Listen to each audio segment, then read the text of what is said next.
자, 봉자, 희자 되시는 우리 권사님이 성경을 읽으시고 여기서 원래 더 잘 읽으시는데 제가 있어서 제 탓을 하시는구먼요.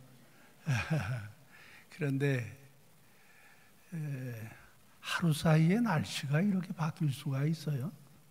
요새 젊은 아이들 뭐라고 하냐면 날씨가 미쳤다 그럽니다. 이렇게 하루 사이에 날이 선선해지고 이러는 것을 보면 정말로 우리가 이 세계의 날씨 법칙도 이해하기가 쉽지 않게 이렇게 됐습니다. 지난 여름에 많이 더웠는데 여러분들 무사히 이렇게 잘 견디시고 이렇게 뵙게 돼서 하나님께 감사드렸습니다. 오늘은 여러분들에게 고린도 15장 말씀을 좀 전할까 그러는데 이게 어려워요. 어렵습니다. 목사들이 어렵지 않은 척해도 사실은 벅찬 장입니다. 이게 그리고 여러 가지 이설들이 많은 장이기 때문에 어려운데 여러분들이 모처럼 저와 같이 이렇게 시간을 나누게 됐으니까 정신을 잘 모아서 들으시면은 또 좋은 시간이 되지 않을까 이렇게 생각을 합니다. 어느 산모가 있는데 산모 뱃속에 쌍둥이 아이가 커나가고 있어요. 이제 산월이 거의 다 되니까 이 두 쌍둥이가 엄마 뱃속에서 서로 얘기를 합니다. 야, 곧 있으면 우리가 곧 나가게 될 것 같은데 나는 그 새로 보는 세상이 참 신기하고 놀라울 것 같아. 너는 안 그러냐? 그랬더니 그 말을 들은 또 다른 녀석 하나가 야, 세상이 여기가 다지 어디 무슨 딴 세상이 있다고 그러는 거냐? 나는 여기가 다라고 생각해.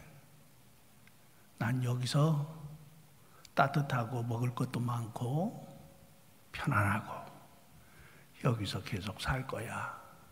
그런 얘기를 서로 나눕니다. 이 얘기가 네덜란드 출신의 캐톨릭 사제였던 나우엔이라고 하는 이의 책에 나오는 예화야. 저는 이런 예화 안 좋아합니다. 기존의 세상이 있고 또 다른 세상이 있다고 하는 것을 설명하려고 억지로 만든 얘기잖아. 그러나 인간은 자기가 경험해 보지 못한 새로운 세상을 설명하려면 이 세상의 언어로 이 세상의 어떤 자연 법칙, 비유 그리고 설명할 수밖에 없어요. 그런 얘기입니다. 여러분들은 어때요? 성경에서는 우리에게 인간에게 아주 중요한 변화가 있다는 거예요. 중요한 변화가 있다는 건데 이 변화는 눈에 보이지 않아. 우리들 눈으로 안 보여. 대개 성경에서 우리에게 전해주시고 있는 은총, 또 어떤 영적인 체험들 이런 것들은 눈에 안 보이지 않아. 사도행전에 보면 9장에 바울이라고 하는 이가 나타나잖아. 이 바울이 다메섹으로 가서 거기에서 예수 믿는 작자들을 잡으려고 한낮에 달려가고 있는 거야. 혼자가 아니야, 여러 사람이. 환한 대낮인데 더 밝은 빛이 그에게 문득하고 쏟아지기 시작했어요. 그리고 그 빛 속에서 사울아, 네가 왜 나 핍박하냐? 이런 체험이 있다고요. 그래서 그게 한순간에. 그런데 그 일이 있을 때 옆에 있는 자기 동료들은 몰랐다고? 몰랐어. 이 사람 속에서는 지금 천지개벽이 일어나고 있는데도 옆에 동행하던 동료들은 전혀 몰랐어요. 전혀 몰랐어요. 그런 것처럼 영적인 어떤 체험이나 변화 같은 것이 우리 눈으로 보이는 게 아닙니다. 육신의 눈으로 안 보여. 그래서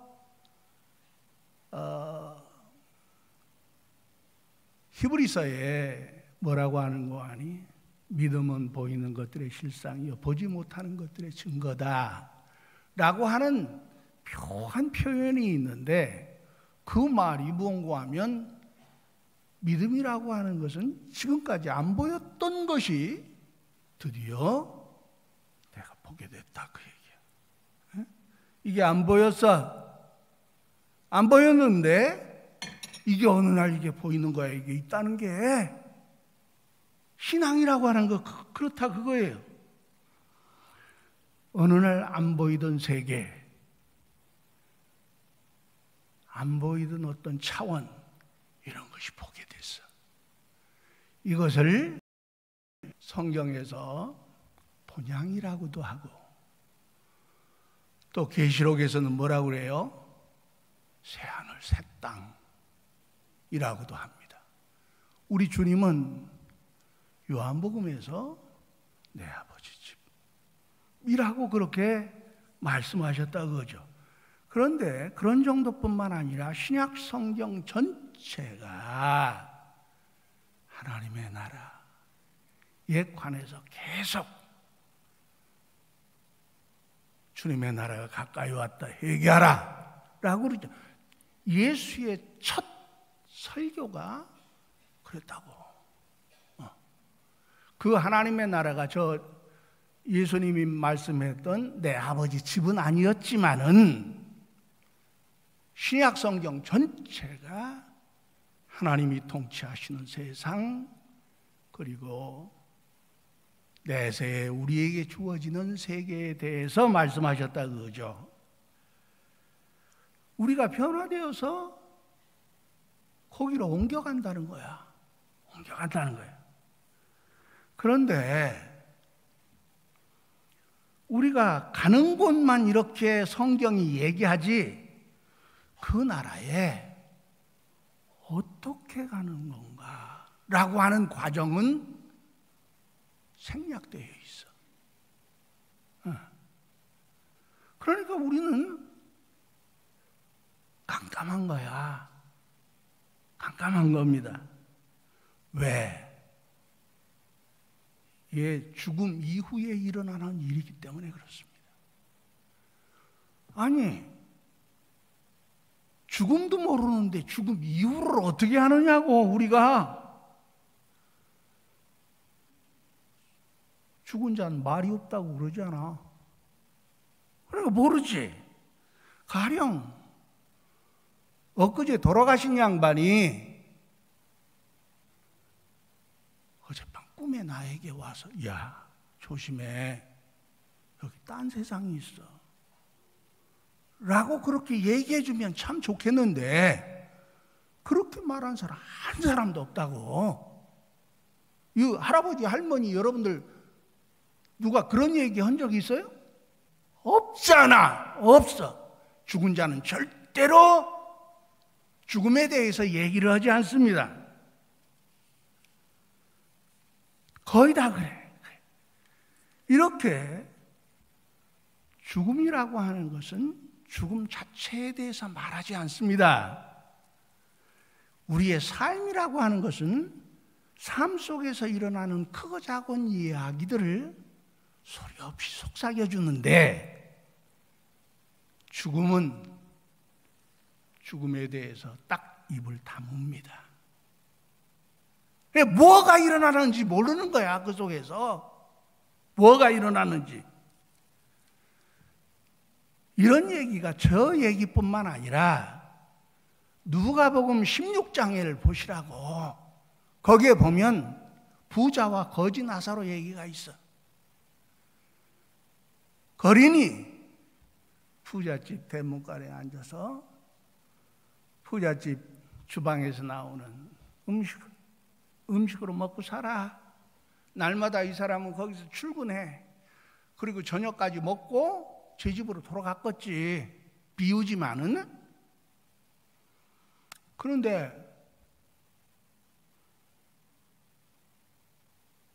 이게 심각한 얘기야. 거지가 죽었어.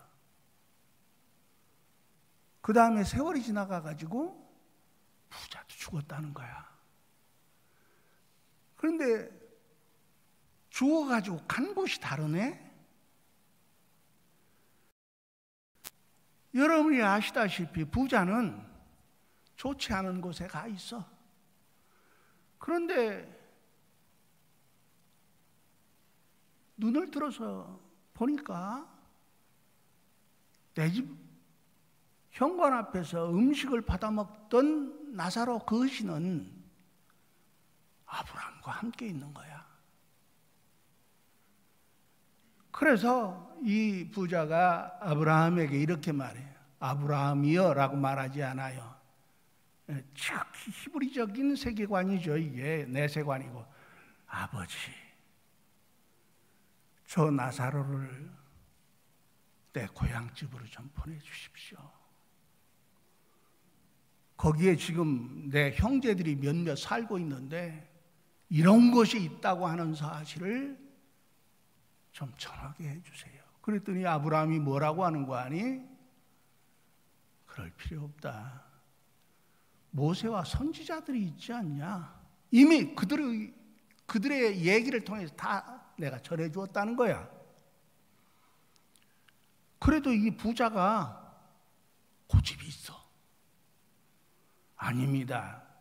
죽은 자가 가면 아마 들을 것입니다.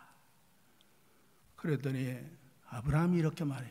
야, 삶과 죽음이라고 하는 것은 단절이 돼 있어서 오고 갈 수가 없어. 오고 갈 수가 없어. 그런 얘기가 나와요. 그러니까 삶과 죽음이라고 하는 것은 절대적인 겁니다. 절대적인 거야. 이건 어떻게 해볼 수가 없는 문제야. 전혀 정보가 없어. 전혀. 그래서 초대교회 성도들도 이것이 굉장히 궁금했던 거죠. 35절에 써 있어. 누가 묻기를 죽은 자들이 어떻게 살아나며 어떠한 몸으로 오는가 하고 물었다는 거야. 여러분들하고 달라요? 초대교회 성도들이? 우리하고 똑같아. 똑같아. 우리도 늘 보지 않아. 늘 본다고. 우리 성도가 돌아가셔. 그럼 장례 맨 마지막에 하는 일이 뭔가 하면 그를 화장해. 화장해서 한 움큼 재가 되어 상주품에 안겨. 그걸 보면 어떻게 몸을 가졌던 이가 이렇게 됐나 하고 무상하지. 무상해. 43년 동안 내가 본 겁니다. 징글맞게 그것을 봤어. 어떻게 몸을 가진 사람이 이렇게 됐지? 이 잿가루가 어떻게 부활을 하지? 그런 생각을 우리가 하는 겁니다. 그런 생각. 초대교회 성도들도 다 똑같이 우리와 생각했어요. 이게 조금도 서로 다르지 않아요. 다르지 않아요. 그래서 초대교회 성도들도 어떻게 죽은 자가 부활한다는 건가? 아니, 부활을 하면 어떤 몸을 가지고 있는 걸까? 하고 궁금해했어요.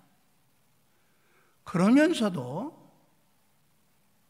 그 부활을 믿음으로 받았지만은 자기 마음 한귀퉁이에서는 여전히 궁금한 거야. 이걸 나무래면 안 됩니다. 인간이라고 하는 것은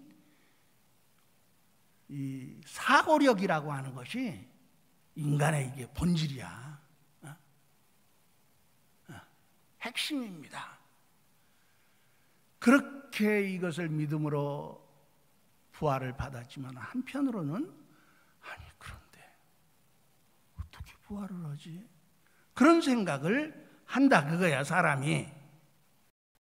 그런데도 이걸 말해주는 사람이 없는 거야. 말해주는 사람이. 그럼 성경은 말해주냐? 성경도 말 안 해. 성경도 말하지 않습니다. 죽음의 세계라고 하는 것은 이런 거야 라고 성경은 얘기해줘야 될 것 같아, 나 같으면.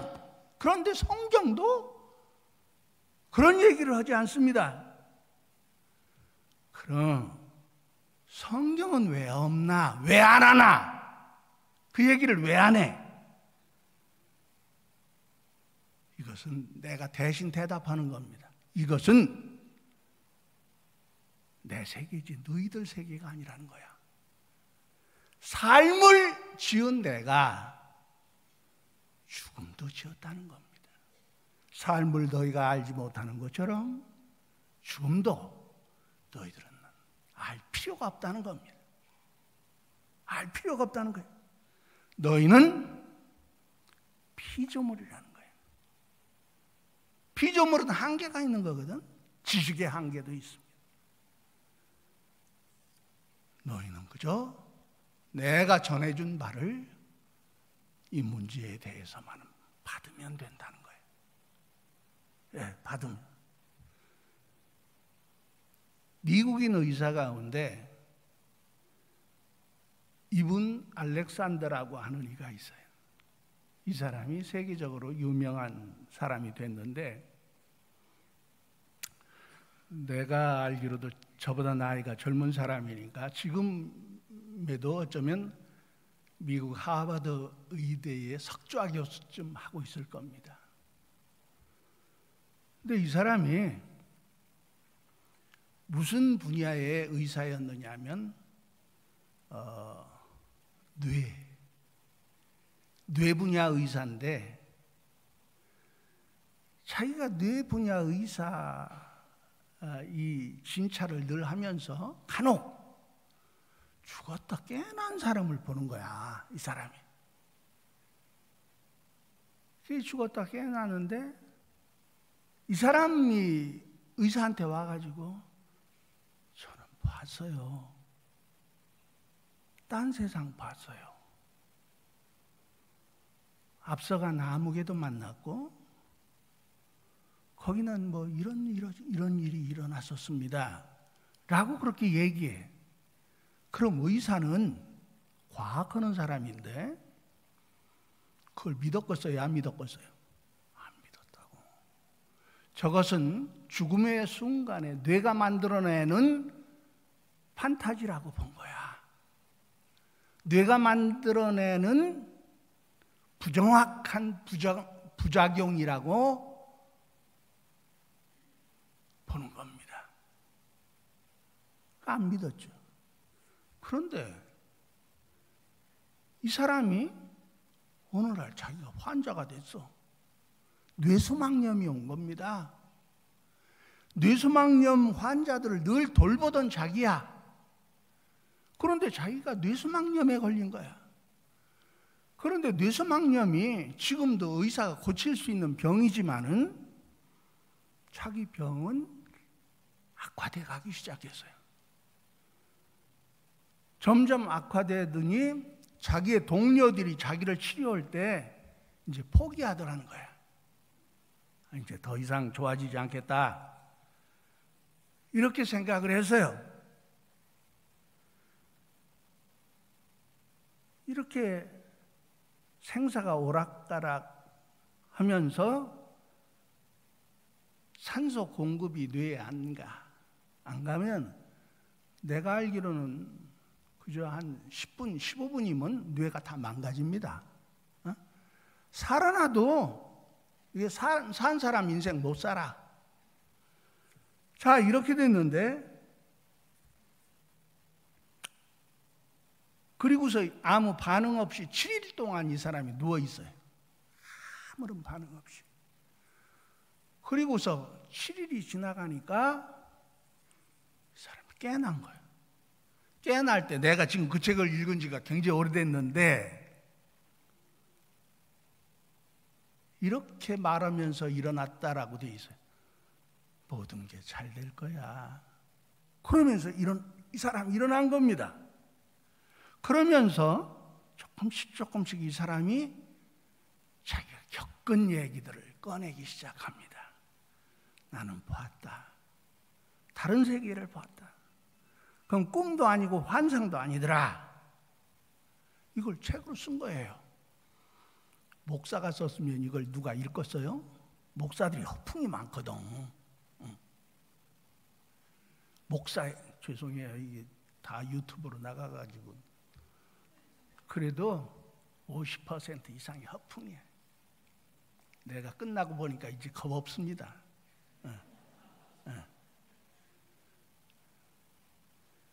그래서 이게 아주 커리어가 아주 대단한 신경외과 의사가 쓴 거니까 사람들이 읽기 시작했다 그거죠. 그런데 거기에 무슨 내용을 써놨느냐 하면 제가 다 기억하지 못해요. 이제 책도 없어지고 자기가 어떤 거룩한 분이라고 생각하는 일을 봤다는 거예요. 봤는데 그분이 자기에게 얘기할 때 말을 쓰지 않더라는 거예요. 언어를 쓰지 않았다. 말을 쓰지 않는데 그게 바람처럼 내 몸을 통과했다. 다 알아들었다는 거예요. 마치 시편 19편에 언어도 없고 말씀도 없으나 주의 말씀이 온 세계에 통하고라고 하는 귀절하고 똑같은 거야. 내가 보면 그렇게 된 겁니다. 그리고 말씀하기를 너는 사랑받고 있다. 너는 잘못이 없어. 라고 하는 순간에 이루 말할 수 없는 평화가 자기 온몸 라고 이렇게 써놓고 있습니다. 이런 말을 들으면 어떠세요? 은혜롭지? 응? 그래도 지금 가보라고 오래 살라고 여러분들 난리를 하지. 나한테 전부 무슨 위로 전화, 무슨 인사 전화, 건강이 제일이요. 다 그래. 얘는 안 죽으려고 그러나. 내 걱정입니다. 너 안 죽을 거냐? 내가 속으로는 그렇게 생각하지만 겉으로는 말은 못해. 신기하고 은혜롭다고. 그러나 너무 빠져들면 안 된다 그거죠. 왜냐하면 이거보다 더 확실한 말씀이 있기 때문에 그렇습니다. 그게 바로 성경이에요. 이미 성경에는 주님과 사도들에 의하여 선포된 말씀이 있습니다. 바울은 뇌수막염 안 걸렸는데도 삼층천 갔다 왔다고. 갔다 와서 뭐라고 그래요? 사람의 말로는 어떻게 설명할 수 없는 것을 내가 보았다. 그런 말도 들었다. 라고 그렇게 하지 않아요? 바울이라고 하는 이가 어떤 사람인 줄 아세요? 바울이라고 하는 사람은 전대미문의 전도자입니다. 이 사람은 조금 연구를 더 많이 해봐야 될 사람이에요. 얼마나 열심히 있는지 이루 말할 수가 없는 거야. 어떤 때는 이렇게 무식한가? 이렇게 무식하게 열심을 내나? 그런데도 이 사람이 동시에 성서신학에 골조를 세웠던 사람입니다. 그만큼 똑똑해. 이 사람이 지금 세운 그 성서신학에 골조에 벽돌 하나도 더 올릴 필요가 없어. 그만큼 뛰어난 사람이에요. 이 사람이 완벽합니다. 그만큼 이 사람이 똑똑하고 이성적이었지만은, 이성이 강한 사람은 감성이 좀 부족할 수 있어요. 근데 이 사람은 안 그런 거야. 부활에 대해서 가장 설명을 열심히 하려고 노력했던 사람이 베드로여야잖아. 지는 봤으니까. 안 그래요? 요한이 해야 되잖아. 그런데 베드로나 요한이나 무슨 다른 12 제자들은 살아나셨느니라 하는 정도야. 그런데 이 바울이라고 하는 사람은 제가 오랫동안 살펴보니까 교인들 입장에 서서 이것을 어떻게 하면 이해가 될까 하고 애쓰고 노력했던 그런 사람이다, 그거죠. 그리고 성도들 입장에 섰어요, 이 사람은.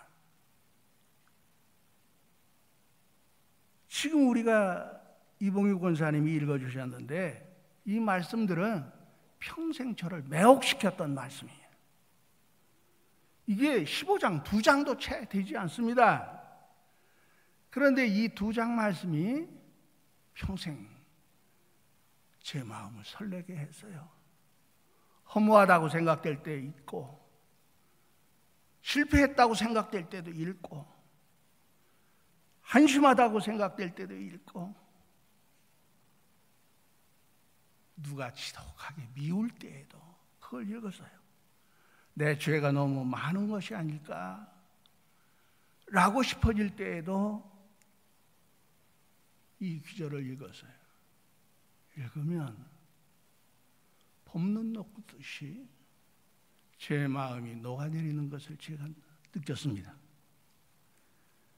바울은 15장 전체에서 이 부활에 관해서 설명을 해보려고 사람의 언어를 가지고 노력한 흔적이 굉장합니다. 굉장해. 그래서 이 장이 특별한 거야. 지금도 그 문장을 보면 2000년이 넘었지만은 문장 속에 낱말들이 살아있다고. 막 피가 튀어. 심장이 튀는 것처럼. 그렇게 놀라운 문장입니다. 썩을 것으로 심고 썩지 아니할 것으로 다시 살며, 욕된 것으로 심고 영광스러운 것으로 다시 살며, 약한 것으로 심고 강한 것으로 다시 살며, 심고 살고 그랬죠. 심었다고 하는 거 보면 꼭 뭘 심은 것처럼, 나무를 심고 곡식을 심은 것처럼 그렇게 생각하지만은, 심는다고 하는 것은 매장한다는 뜻입니다. 나의 추악한 인생을 거기에 매장하고, 우리가 다 그렇게 살았잖아. 아닌 사람이 어딨냐고. 내가 평생 보니까 이 많은 죄를 우리가 어떻게 할까.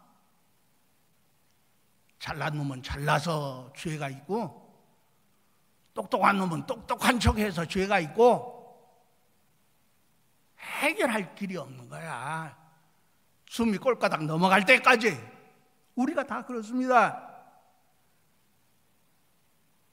썩을 것들이 그때 매장되고, 욕된 것들이 매장되고, 약한 것들이 매장된다.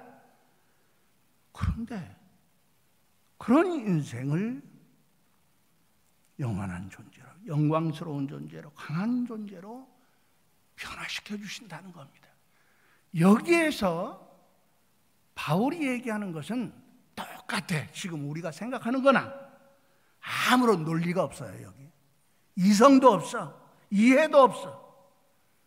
그냥 죽은 자를 살리는 하나님의 이루 형언할 길이 없는 권세만 여기에 있습니다. 우리가 이 세상을 이렇게 지나가는데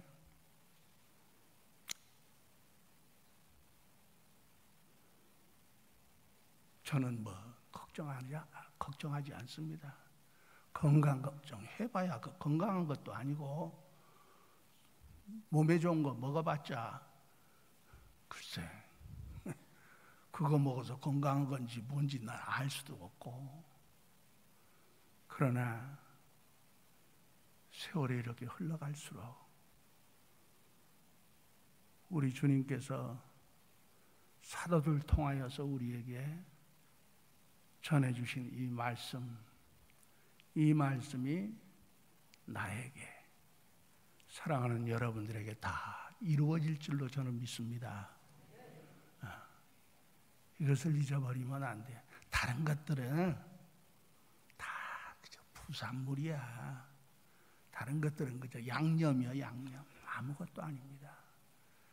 이런 부활의 큰 이루 말할 수 없는 종착역이 우리에게 예비되어 있다고 하는 사실을 아시고, 그 나라를 늘 생각하시고 사모하시고, 이 부활신앙이 점점 여러분들에게 커갈 수 있게 되기를 바랍니다. 기도하시죠. 자비로우신 아버지, 고맙고 감사를 드립니다. 우리 사랑하는 성도들과 주님의 말씀을 나누었습니다. 모든 성도들에게 은혜를 베풀어 주시옵소서. 잘 감당하게 하옵소서. 예수님 이름으로 기도 올리옵나이다. 아멘.